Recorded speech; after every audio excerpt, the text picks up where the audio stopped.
في قلوبهم مرض فزادهم الله مرضا ولهم عذاب أليم بما كانوا يكذبون.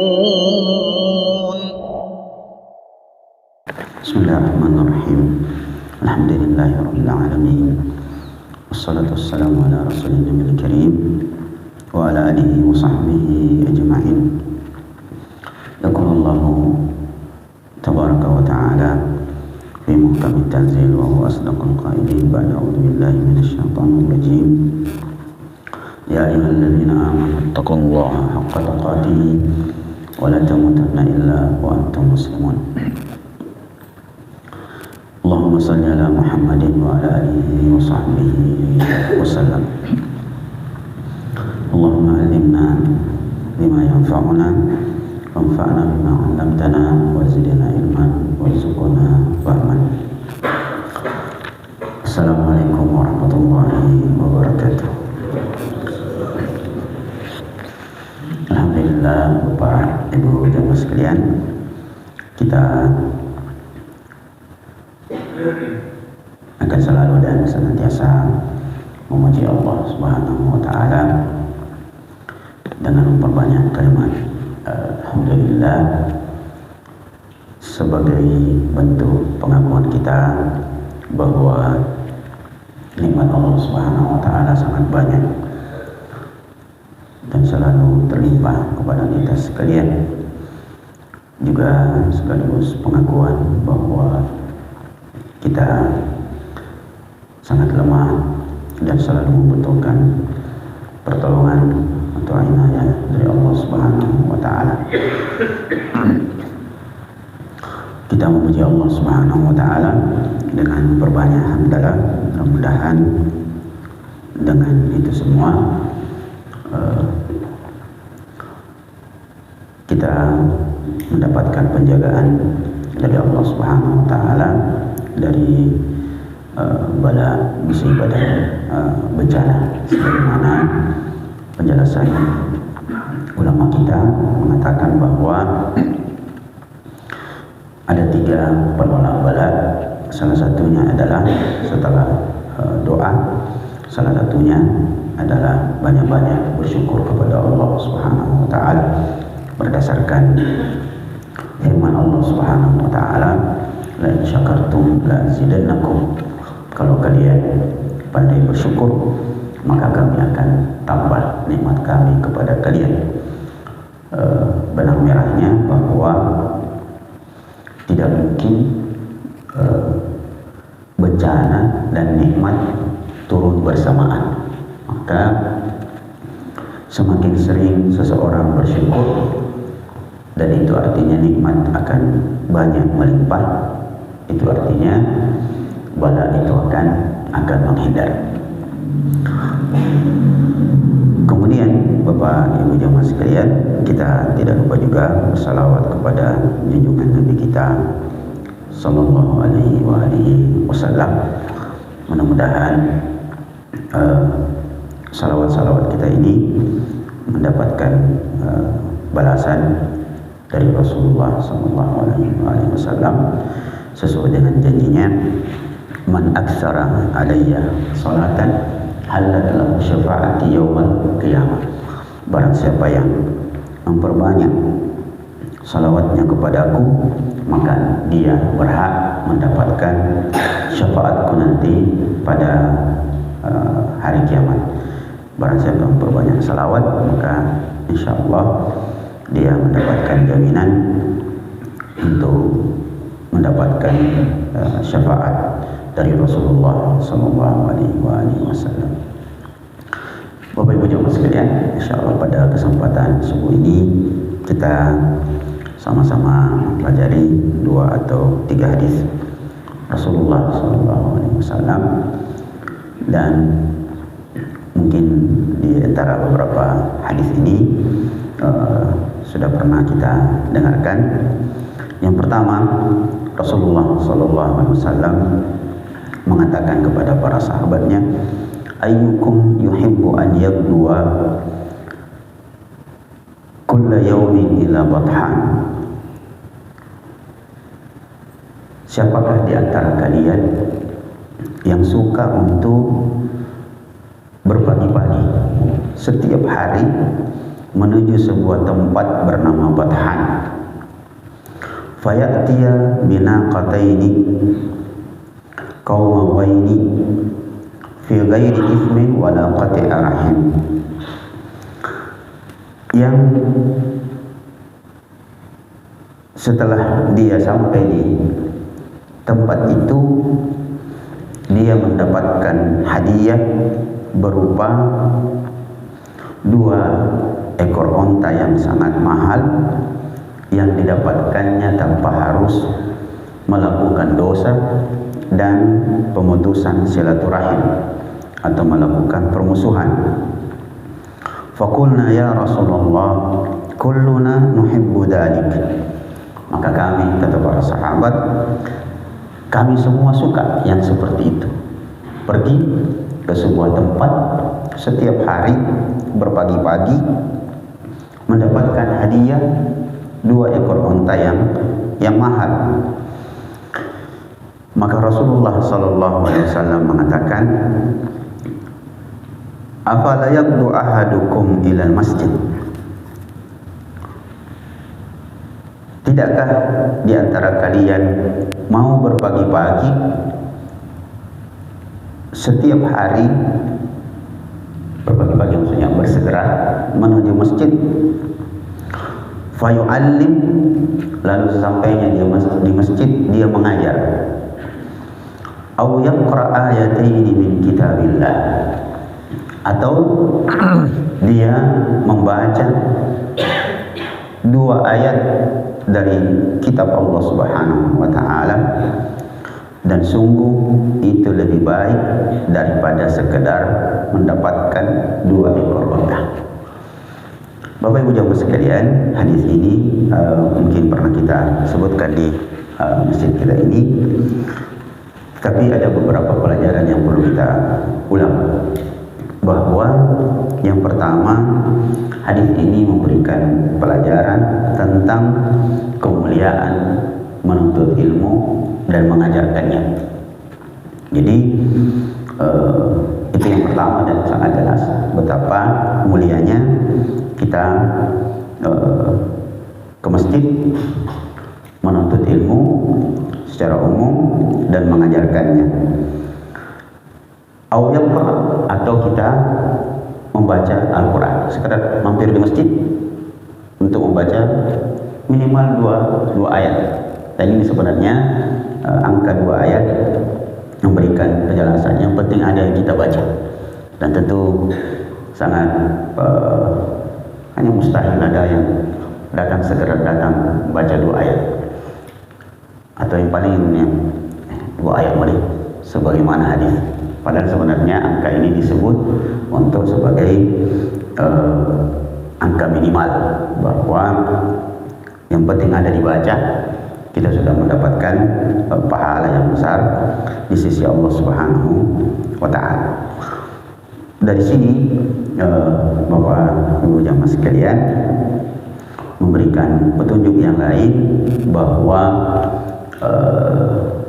dianjurkan kepada kita sekalian dalam keadaan normal, misalnya di 5 waktu itu kita datang dan tidak ada ta'lim atau segala macam, kita datang ke masjid setelah sholat fardu, atau mungkin juga kita menyelesaikan sholat sunnah kita di masjid, maka lebih baik kita duduk sebentar untuk membaca beberapa ayat dari ayat-ayat Allah Subhanahu wa taala.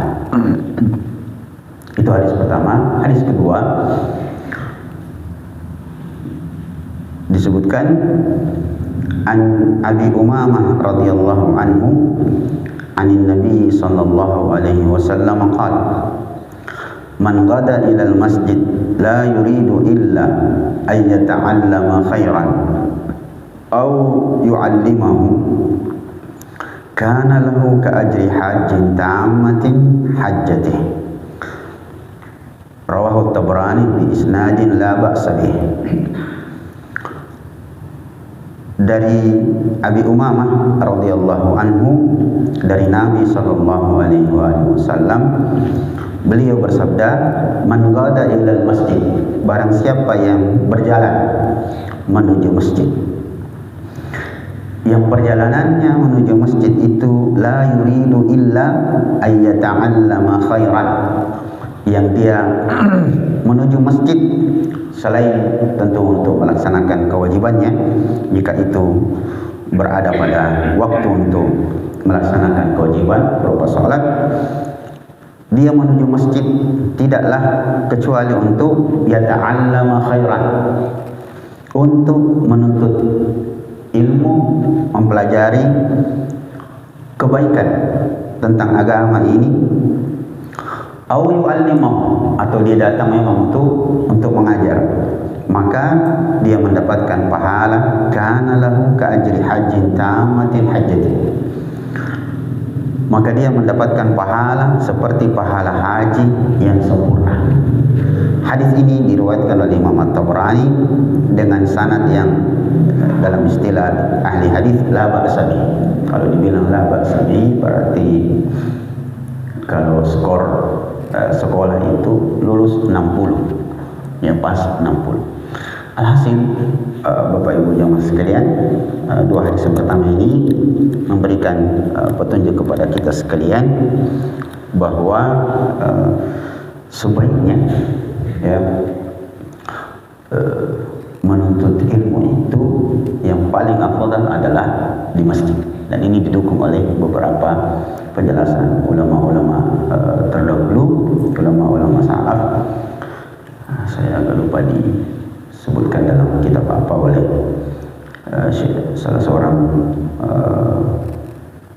guru di Masjidil Haram sekarang, menyebutkan satu riwayat Profesor Dr. Asywair.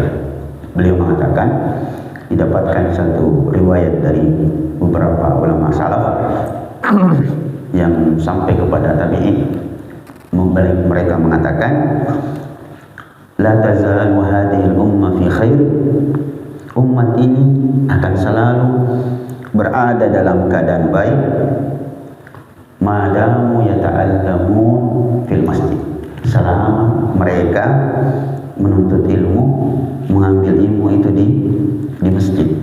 Jadi Bapak Ibu jamaah sekalian, tidak dilarang untuk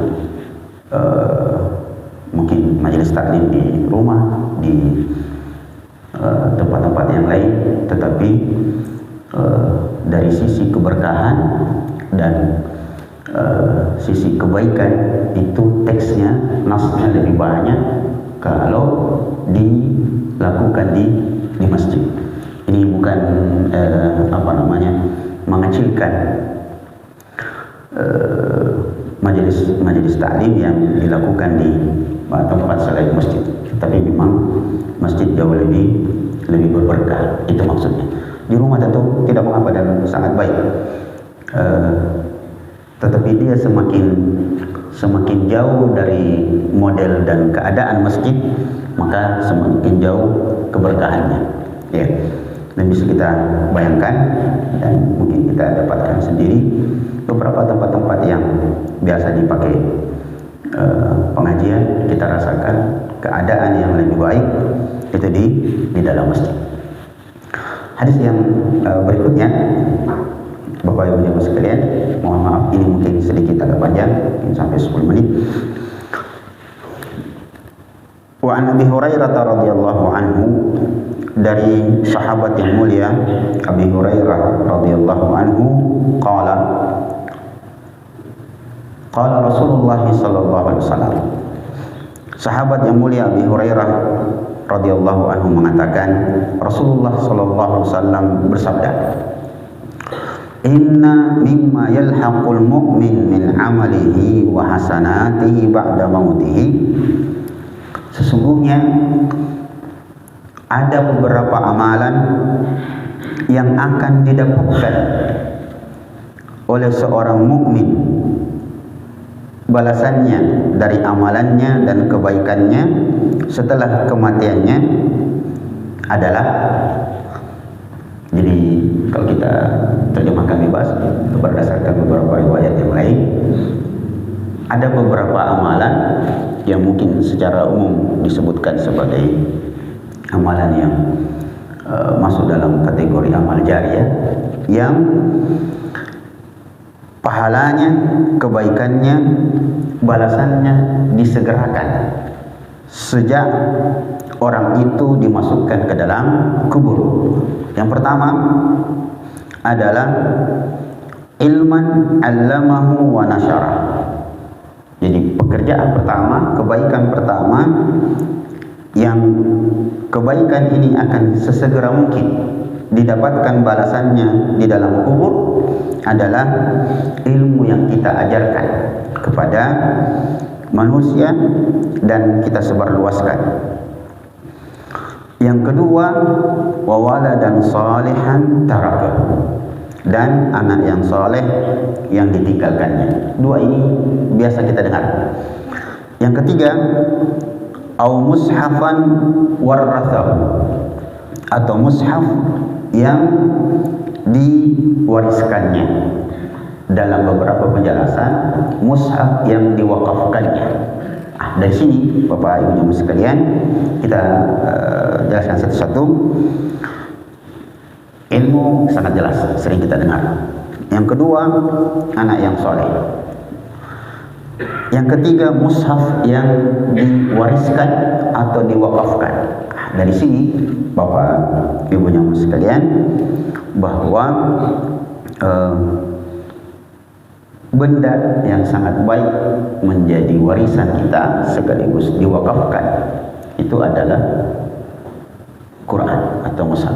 Jadi kalau ada, kayaknya pernah di masjid kita nih ada yang datang dari satu lembaga tahfidz atau apa, minta sumbangan wakaf Quran nih, baik itu Pak, baik sekali, bahwa dia membuka peluang untuk kita untuk memberikan wakaf Quran.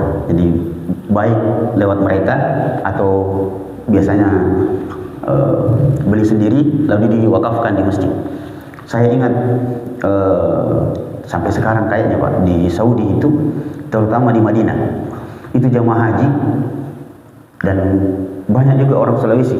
Saya dapati dulu waktu sering masih kuliah di sana, itu banyak jamaah haji kalau dia pergi ke percetakan Quran di Madinah, ya, itu mereka beli Quran.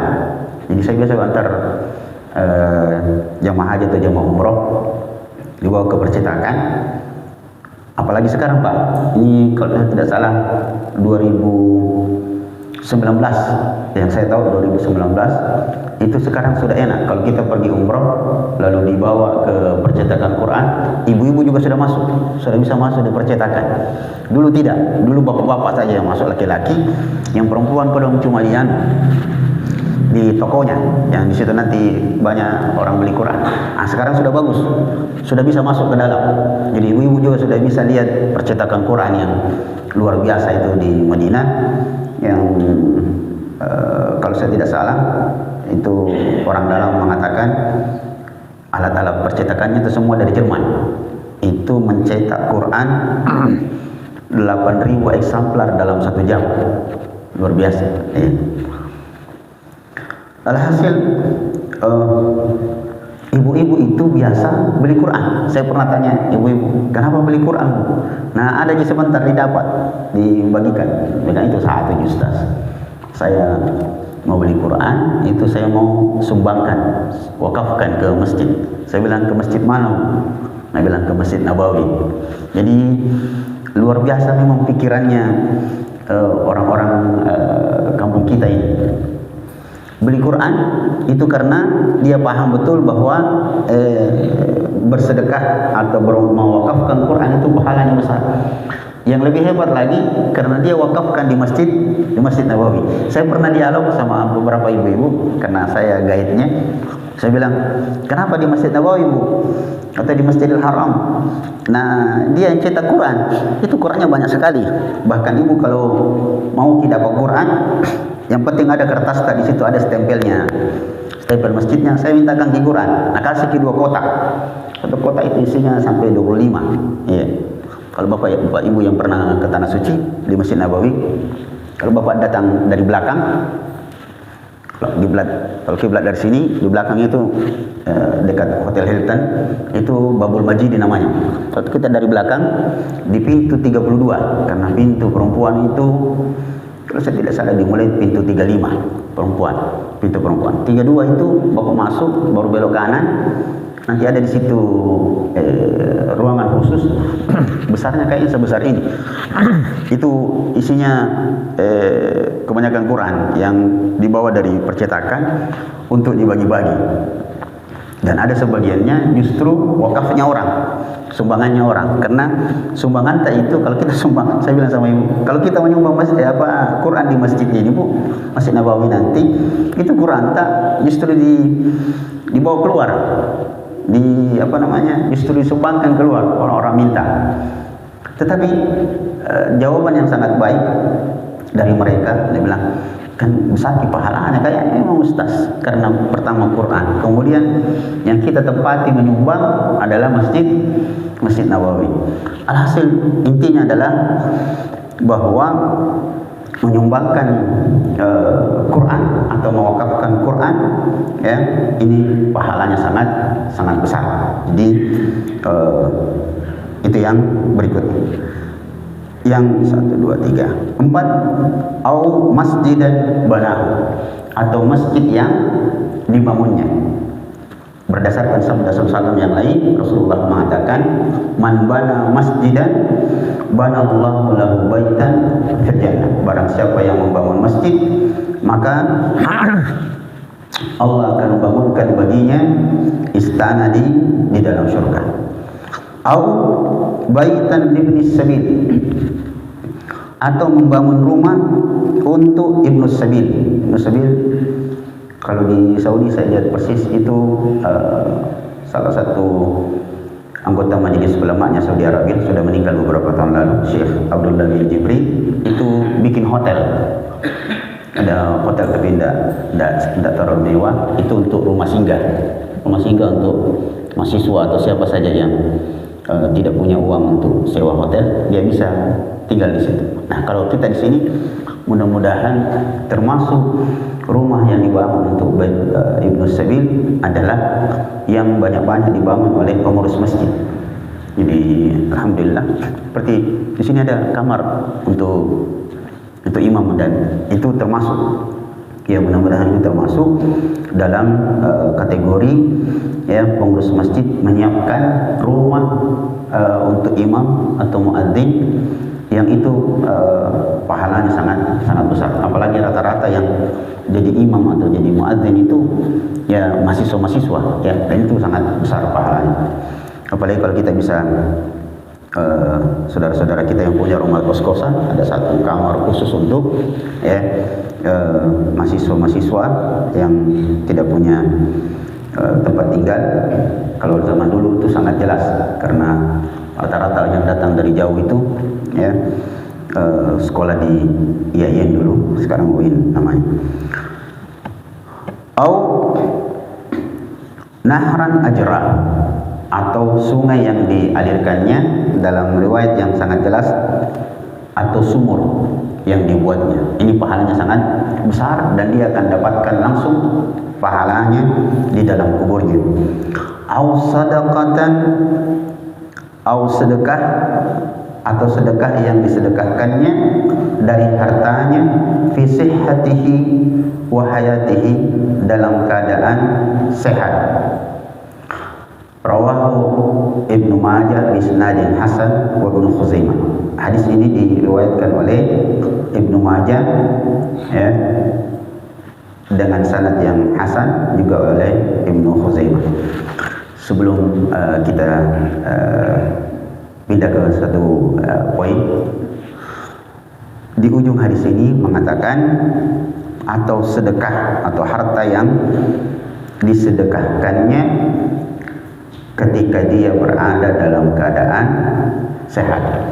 Bapak Ibu jamaah sekalian, kira-kira menurut Bapak Ibu, yang mana lebih besar pahalanya sumbangan kita menyumbang, bersedekah dalam keadaan sehat, atau dalam keadaan sakit? Yang mana kira-kira besar pahalanya? Menyumbang dalam keadaan sehat atau menyumbang dalam keadaan sakit? Dalam keadaan betul. Sebab disebutkan dalilnya adalah selain hadis ini, dalam hadis yang lain Rasulullah mengatakan, di ujung sebuah hadis Rasulullah mengatakan, dan engkau bersedekah wa anta fi sahih syahih, engkau bersedekah pada saat engkau berada dalam keadaan sehat dan ada rasa-rasa kikir dalam hati. Jadi berat-berat sumbangkan ini. Ada godaan menarik kembali. Ini setan menggoda, yang mau dulu anak-anak sinampe, kenapa? Masih sekolah. Ini kita mesti sinampe, mesti sekolah. Bilang anak-anak dekat rumah. Ai di bete Argentina, mete Perancis salangan nih. Kenapa?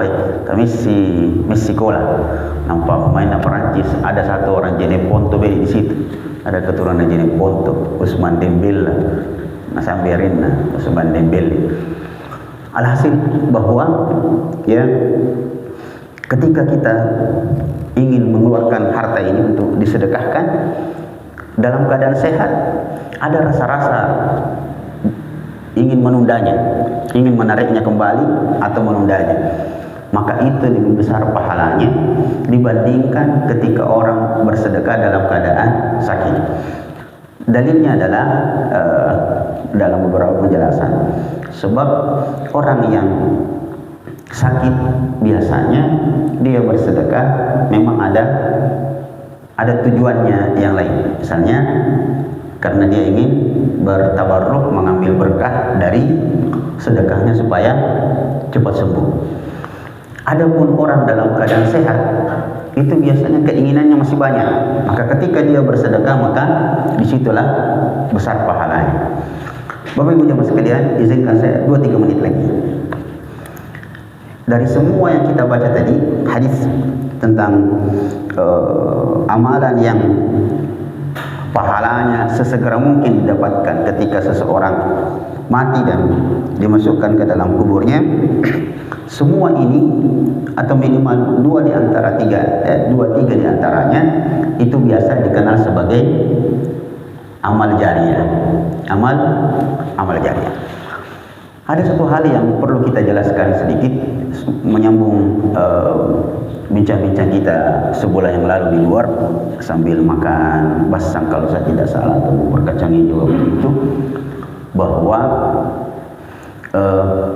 ada di antara saudara-saudara kita yang ketika menyumbang benda ke dalam masjid itu biasanya menyesali sumbangannya karena sumbangannya tidak dimanfaatkan. Atau kasih contoh yang saya pernah dengar, ada katanya bapak-bapak pernah menyumbang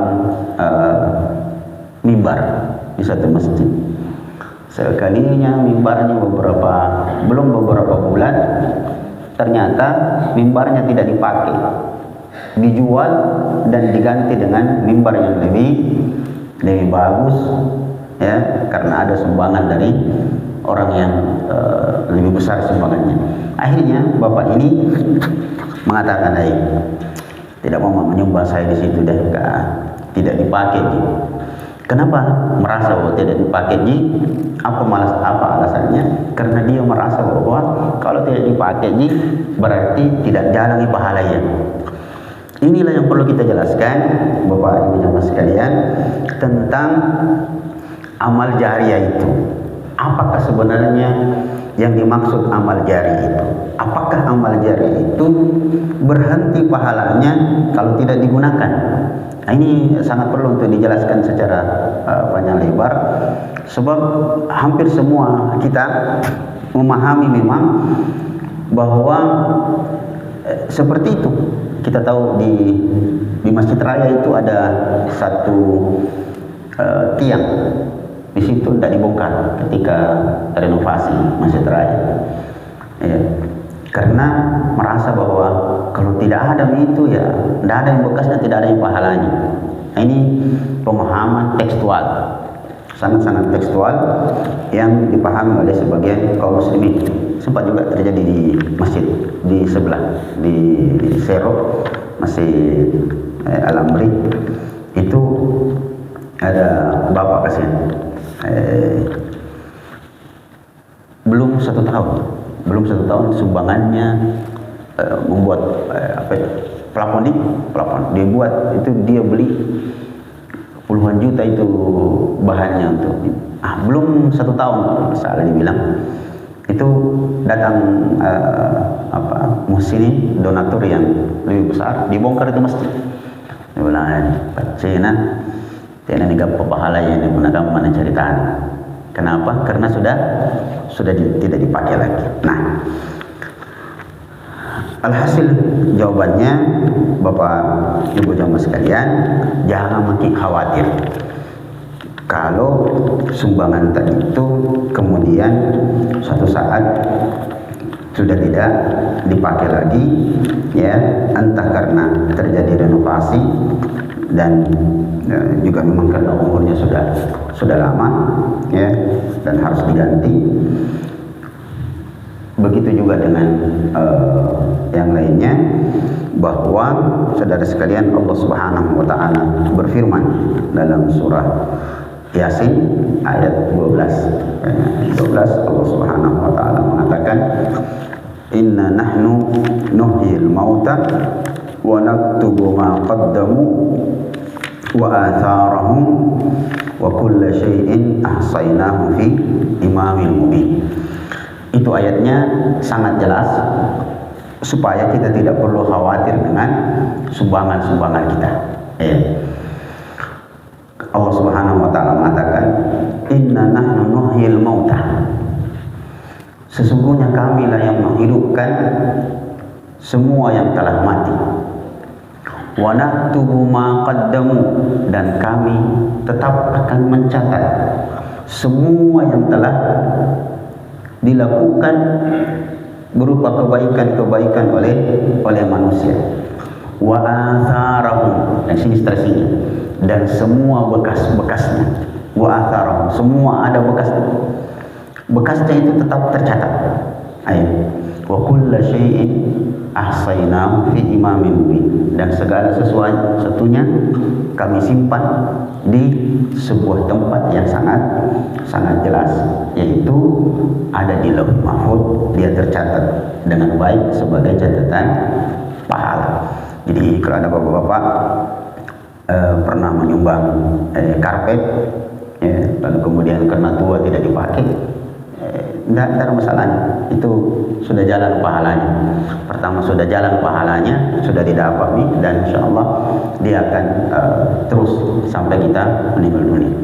Atau ada mungkin di antara kita informasi beberapa waktu yang lalu bilang, saya Ustaz mau menyumbang di masjid kalau lantainya tegel, karena tegel dipakai, kalau plafon tidak dipakai. Padahal logikanya plafon juga dipakai, kan dia di atas. Maka ini Bapak Ibu jamaah sekalian, mudah-mudahan bisa memberikan pencerahan kepada kita sekalian tentang perbuatan-perbuatan yang baik yang tidak perlu kita khawatirkan pahalanya. Yang penting kita satu yang harus selalu dikhawatirkan adalah masalah keikhlasannya saja, ya.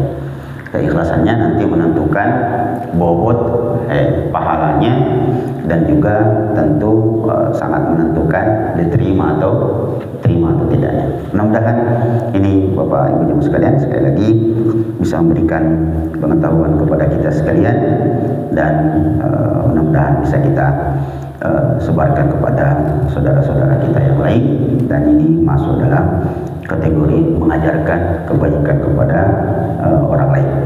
Wassalamualaikum warahmatullahi wabarakatuh.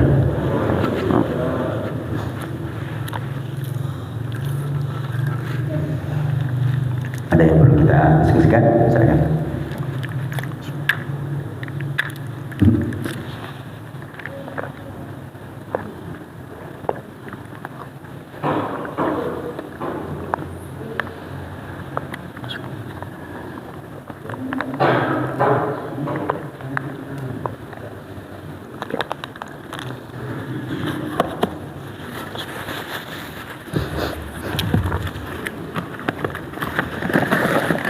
Iya, misalnya.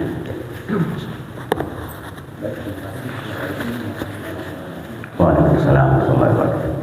Iya.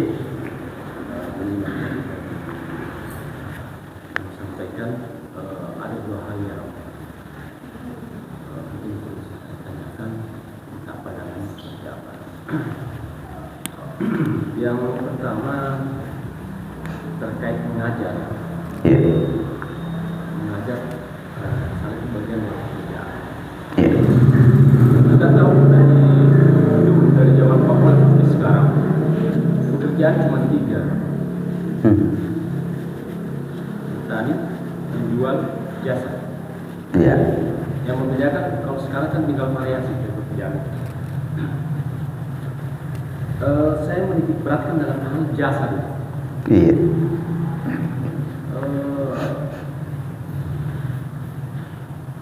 Bagaimana pandangan Islam terkait soal mengajar, ya? Apakah mengajar dalam Islam ataukah yang umum, menggunakan luas ya, termasuk fikih, sains dan sebagainya, bagian dari itu.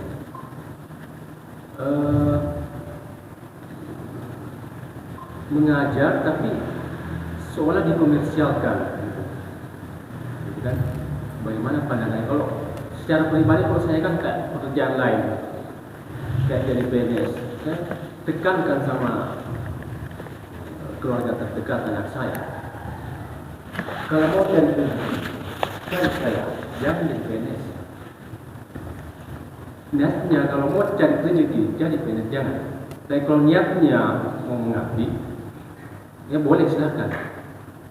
PNS apa saja, mau tentara, polisi. Padahal saya seperti itu. Karena bergeser Pak sekarang, niatnya bergeser, berlomba-lomba jadi pegawai, itu niatnya sama, kekayaan, materi. Sama hanya kalau kita ngajar kayak guru atau apa, kayak dikomersialkan begitu, dibuatkan tarif. Paling kita dapatkan ilmu sebenarnya. Itu yang pertama. Yang kedua terkait sedekah. Kadang kita bantu maka orang terdekat. Kita dia sedekah, padahal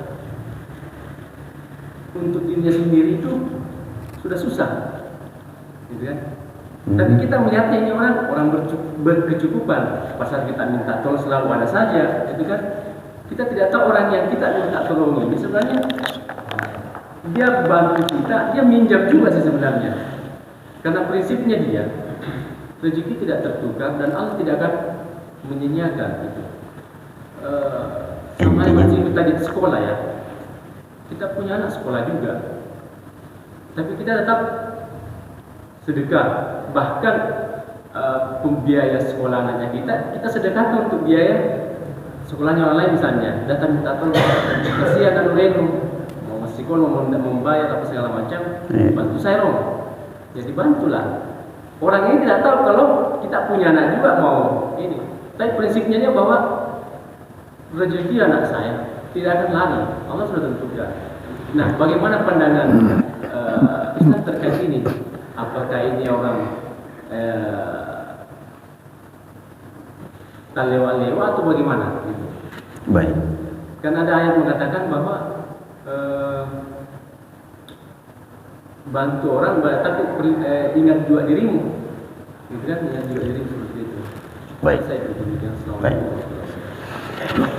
Waalaikumsalam.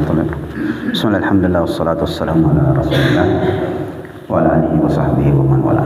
Pertama saya minta maaf kalau nanti jawabannya mungkin tidak terlalu kena. Yang pertama, perlu kita memahami bahwa yang dimaksud oleh semua ayat dan semua hadis Nabi SAW tentang ilmu ya, yang diajarkan, yang kita pelajari dan kita ajarkan, yang mendapatkan pahala ya, adalah ilmu agama, ilmu tentang Quran dan sunnah-sunnah Nabi SAW yang kita praktikkan dalam keseharian kita. Ya. itu yang mendapatkan jaminan pahala. Salah satu ayat yang sangat menguatkannya, dan banyak hadis sebenarnya, dalam surah Al-Baqarah, kalau saya tidak salah ayat ini 280-an, 281 kalau salah. Allah Subhanahu wa taala di surah Al-Baqarah mengatakan, yu'til hikmata man yasha wa may yu'tal hikmata faqad utiya khairan katsiran. Allah memberikan hikmah kepada siapa saja yang dikehendakinya, dan barang siapa yang diberikan hikmah, sungguh dia telah diberikan kebaikan yang sangat banyak. Imam Mujahid salah satu ulama tabi'in, beliau mengatakan bahwa yang dimaksud hikmah dalam ayat itu adalah al-ilmu, dan ilmu yang dimaksud adalah ilmu agama tentang Quran dan hadis-hadis Nabi, atau ringkasnya ilmu tentang agama ini. Itulah ilmu yang jika dipelajari dan jika diajarkan, itulah yang mendapatkan jaminan pahala. Kalau ilmu lain, Ustaz, matematika, fisika dan segala macam, dapat pahala? Tidak ada jaminan pahalanya. Yang ada dapat pahala dari mengajarkan ilmu-ilmu dunia itu efeknya, efek bukan zatnya, efeknya. Misalnya ketika kita mengajarkan matematika dan ilmu matematika itu dipakai untuk menghitung dengan baik dalam proses jual beli, ya, maka itulah yang akan berpahala. Dia membantu orang untuk menghitungkan hal-hal yang dibutuhkannya dalam hitungan-hitungannya, maka dia dapat pahala. Tetapi ilmunya secara zat dia tidak dapat pahala. Saya jelaskan. Yang kedua, beberapa kalimat yang saya pahami bahwa misalnya kalimat, kalau Anda mau kaya, jangan jadi PNS, ya, itu memang biasa diungkapkan orang karena memang pertama, ini pengamatan saya, memang PNS itu ya gajinya segitu-gitunya, ya, gajinya pasti, ya, pasti dapat sekian juta setiap bulan, tapi pasti habisnya juga. Maka kata orang, kalau mau jadi kaya ya jadi pedagang, ya. Maka muncullah orang-orang yang kemudian jadi PNS juga sekaligus jadi pedagang, dan itu tidak mengapa selama dia melakukan transaksi dagangnya tidak mengambil jatah waktu pada saat jam kerja. Kalau dia pakai waktu jam kerja, berarti dia korupsi waktu. Nah, nanti urusan itunya ya dia berurusan dengan pimpinannya, dia diizinkan atau tidak. Dan sebenarnya secara prosedur itu melanggar. Dia harus melakukan transaksi jual beli itu di luar jam kerja atau saat dia sudah menyelesaikan tugasnya dengan baik. Nah, alhasil kalau yang kita inginkan bahwa bagaimana dengan orang-orang yang mengkomersilkan ilmu itu, tidak mengapa orang mengkomersilkan ilmu itu kalau misalnya dia dalam hubungannya dengan jasa, bikin sekolah, lalu kemudian orang bayar masuk, pasti bayar masuk. Kenapa bayar masuk? Karena dia harus menggaji pegawainya. Nanti urusan pahalanya kembali ke antara dia niatnya dengan Allah Subhanahu wa taala. Bahwa dia bikin sekolah tujuannya untuk mencerdaskan putra-putra bangsa atau memang untuk 100% bisnis. Ini kayaknya sekolah paling bagus dibikin sekarang, karena sekolah paling, ya, istilahnya lembaga yang tidak akan ditinggalkan orang, karena akan selalu ada generasi. Maka nanti masalah pahalanya dia berhubungan dengan Allah Subhanahu wa taala antara niatnya. Ada satu poin yang saya lupa tadi, yang bagian terakhir tentang sedekah. Tentang sedekah, ketika seseorang bersedekah dan kita lihat kesehariannya dia orang yang kurang mampu, ternyata dia sering bersedekah, justru itu baik. Justru itu baik, Pak. Justru dia memberikan gambaran seperti yang digambarkan oleh Al-Quran. Kisah tentang sahabat di surah, kalau bukan di surah Al-Hasyr, Hasyr kayaknya ayat ini. Wa yu'thiruna ala anfusihim walau kana bihim khasasah. Dan mereka lebih mendahulukan saudaranya yang lain sekalipun sebenarnya dia adalah orang yang membutuhkan. Itu pahalanya besar, Pak. Saya sebenarnya butuh ini, tapi anak-anak saya butuh juga. Tapi karena ini kasihan mereka dan kelihatan dia disumbangkan. Dan itu tidak mengapa, bahkan baik. Sekalipun mungkin pada akhirnya untuk memenuhi kebutuhannya dia cari jalan lain, mungkin dia berutang, dan itu baik. Itu baik, bukan sesuatu yang buruk, itu justru baik. Justru itulah ya usaha yang paling besar pahalanya, karena dia mendahulukan saudaranya.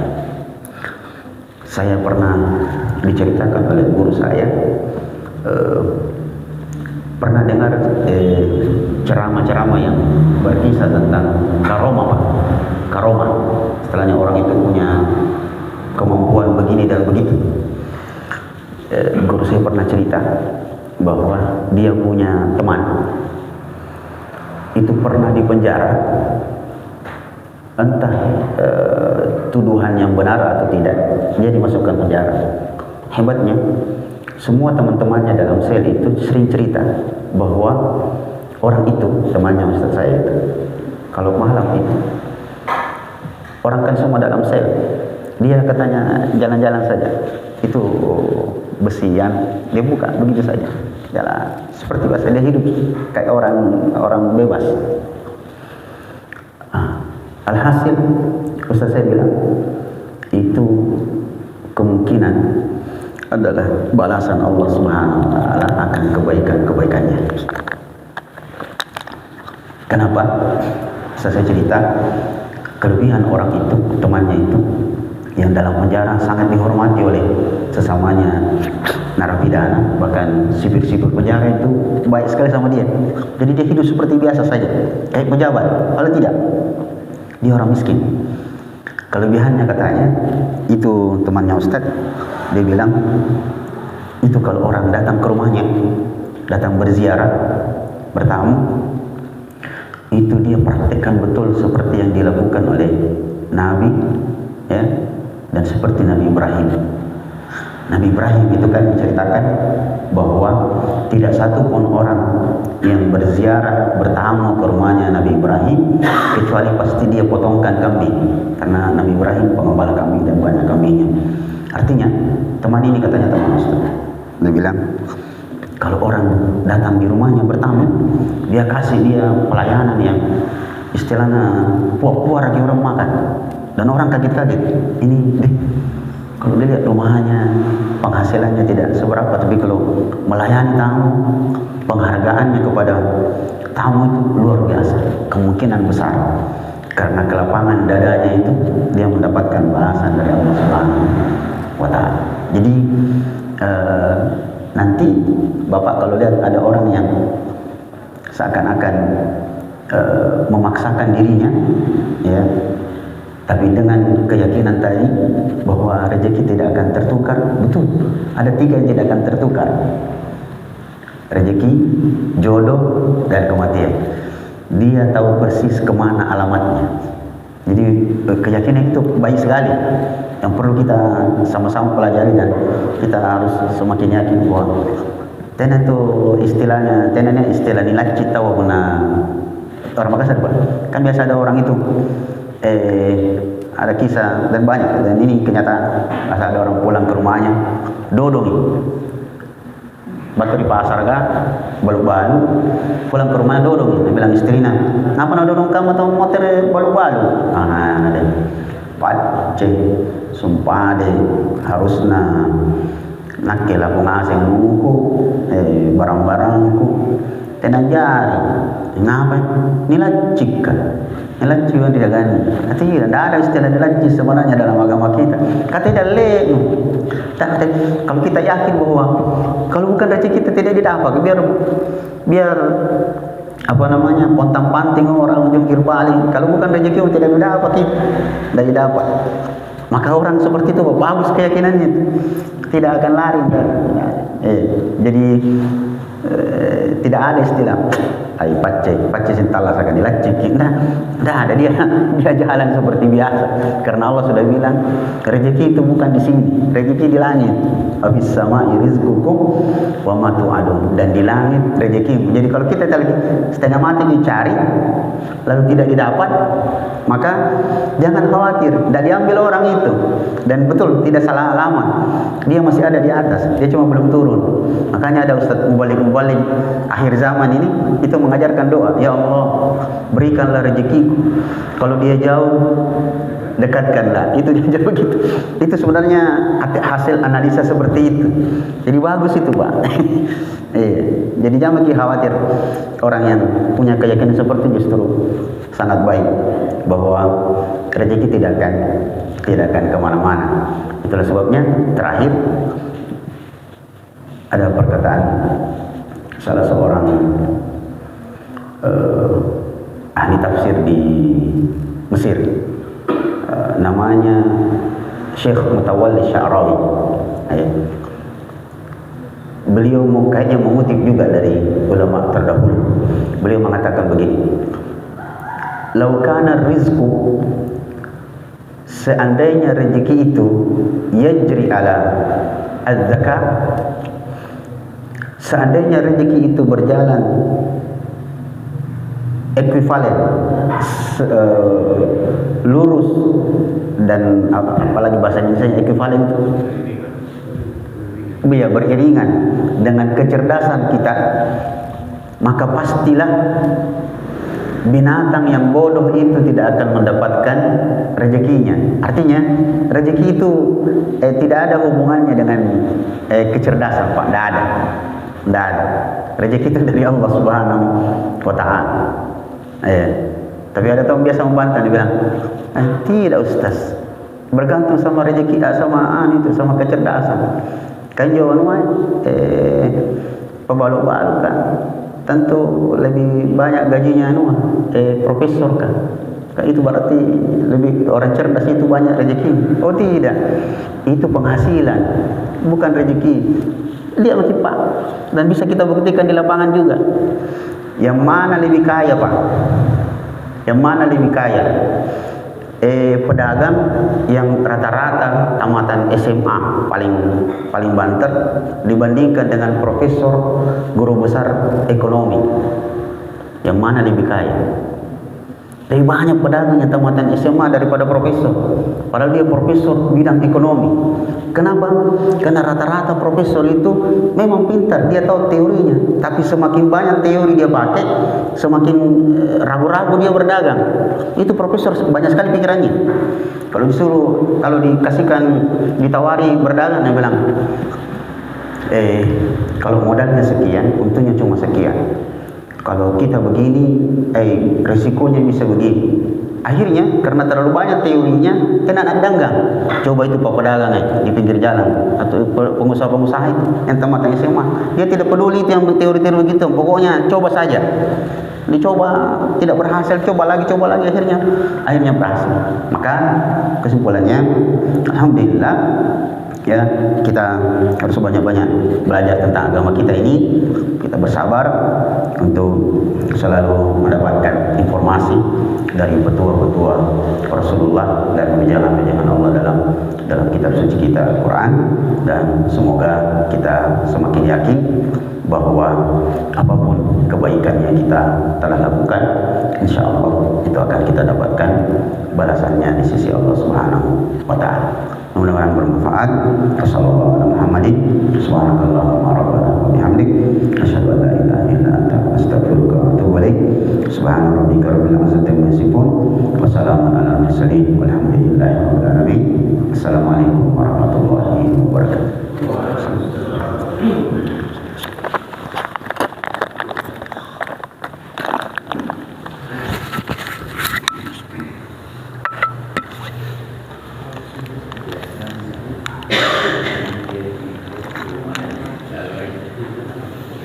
wabarakatuh.